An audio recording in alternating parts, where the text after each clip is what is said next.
কাউকে কিছু বলার আগে 3 বার নিজেরটা ভাববেন যে নিজে কি করেন। হ্যাঁ, ওলা তাল মিজাং, অন্যের বদনাম করো না, প্রকাশ্যে অন্যের দোষ খোঁজো না। সবচেয়ে বুদ্ধিমান সে যে নিজের দোষ খোঁজে। নিজের সমালোচনা যে করতে পারে সেই সর্বাপেক্ষা বুদ্ধিমান। কিন্তু আমরা একদল আছি শুধু সমালোচনা, ওর এই সমস্যা, ওর এইটা, ওর ওর মানে তার দায়িত্ব হচ্ছে সবার সমস্যা বের করা। এরকম দায়িত্বপ্রাপ্ত কিছু লোক আছে না নাই?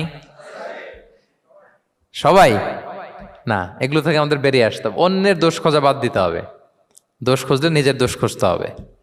আমরা আত্মসমালোচনা করবো। খেয়াল রাখবেন, সবচেয়ে ভালো হচ্ছে আত্মসমালোচনা। সবচেয়ে ভালো কি?